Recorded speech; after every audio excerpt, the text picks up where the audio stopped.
পশ্চিম লোকসভা আসনে মনোনীত প্রার্থী ও ৭ রামনগর উপনির্বাচনে বিজেপি মনোনীত প্রার্থী দীপক মজুমদারের সমর্থনে সোমবার রাজনগর উচ্চতর মাধ্যমিক বিদ্যালয় প্রাঙ্গণে পৃষ্ঠা প্রমুখ সম্মেলন অনুষ্ঠিত হয়।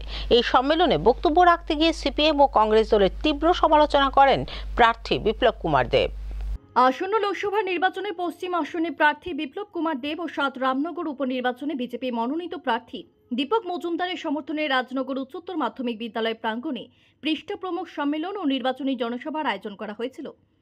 এই অনুষ্ঠানে উপস্থিত ছিলেন প্রার্থী বিপ্লব কুমার দেব, ৭ রামনগর উপনির্বাচনে মনোনীত প্রার্থী দীপক মজুমদার, মন্ত্রী সুশান্ত চৌধুরী, বক্সনগর বিধানসভার বিধায়ক তফাজ্জল হোসেন, প্রদেশ বিজেপি সহ সভানেত্রী পাপিয়া দত্ত সহ অন্যান্য নেতৃত্বরা। সভায় আলোচনা করতে গিয়ে প্রার্থী বিপ্লব কুমার দেব বলেন, ১০,৩২৩কে অবৈধভাবে চাকুরি দিয়েছিল সিপিএম এবং তাদের চাকুরি খেয়েছে কংগ্রেস, আর তারাই একসঙ্গে বসে নির্বাচনে প্রার্থী দিয়েছে আশিস বাবুকে। এদিন তিনি সিপিএম কংগ্রেসের তীব্র সমালোচনা করতে গিয়ে এছাড়াও উল্লেখ করেন যে সিপিএম পার্টি বাইরের, আর এরাই আবার বিজেপি দলের পূর্ব আসনে প্রার্থীকে নিয়ে নানা কথা বলছে। মেয়ে বিয়ে দিলে বাইরে যাবেই, এদের নিজেদেরই ঠিক নেই। পাশাপাশি তিনি উল্লেখ করেন, এদের পাগলা গারদে নিলেও রাখবে না।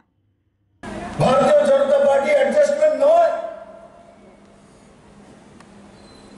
রামনগরের সিপিএম এর আর কংগ্রেসের মানুষ তো দুর্দশা। কেন?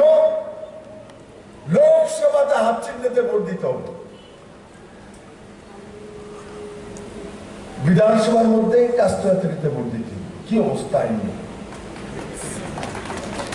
এরা মনে কেউ চিন্তাও করে নাই। উতালে ক্যান্ডিডেট দিয়ে দেয়, উতালে দিয়েছে, ওর সেখানে হাত চিহ্নিতে ভোট দিতে হবে। আর বিধানসভার মধ্যে দীপক বাবুর সঙ্গে লড়াই করবে।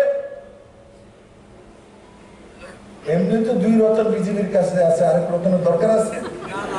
আছে কেউ দরকার আছে? এরা আমল তামল ভোট দিয়া কংগ্রেস আর কমিউনিস্টের জলাঞ্জলি দিবে, চিন্তা করেন না। বিধানসভা আপনাদের আশীর্বাদ যেতে পারি। আমি রামনগরে যেমন পৌরনিগমের মেয়র হিসেবে কাজ করার চেষ্টা করেছি, বিধানসভায় গিয়েও আপনাদের সমস্ত সমস্যা আমাদের পবিত্র বিধানসভার কাছে তুলব, যাতে আপনাদের সমস্ত সমস্যার সমাধান করা যায়। সার্বিকভাবে আমি বলবো, এই রামনগরকে নতুনভাবে আমি সাজাবো, নতুনভাবে যারা যে সংগঠনের কাজে দায়িত্ব আছেন, যারা ব্যবসা করেন, যারা চাকরির জন্য আছেন, যে যে স্তরে যার যার চাহিদা সেই জায়গায় মূল্যায়িত হবে। কেউ বলছেন যে বিপ্লব কুমার দেব 6 লাখ ভোটে জয়ী হবে, কেউ বলছেন 5 লাখ ভোটে জয়ী হবে, হাইয়েস্ট রেকর্ডে মার্জিনে জয়ী হবে, কেউ বলছেন উপনির্বাচনে দীপক মজুমদার রেকর্ড ভোটের ব্যবধানে জয়ী হবে। আমি বলবো, বক্সনগরকে ফলো করুন। 3000-এর ভোটের ব্যবধানে বেশি যেন সিপিআইএম না পায় রামনগর আসন থেকে। 25 বছরের সিপিআইএম এর অপশাসন, সেগুলো ভুলে গেলে চলবে না। তাই মোদিজি এবং আমাদের সরকার যে চলছে ত্রিপুরা রাজ্যে, আমাদের মুখ্যমন্ত্রীর নেতৃত্বে প্রত্যেককে যে দিশায় আমরা নিয়ে যেতে চাইছি রাজ্যকে এবং আমাদের দেশকে, সেই দিশায় আপনারাও চলবেন। কারণ সরকার পালাবদলের কোনো সম্ভাবনা নেই।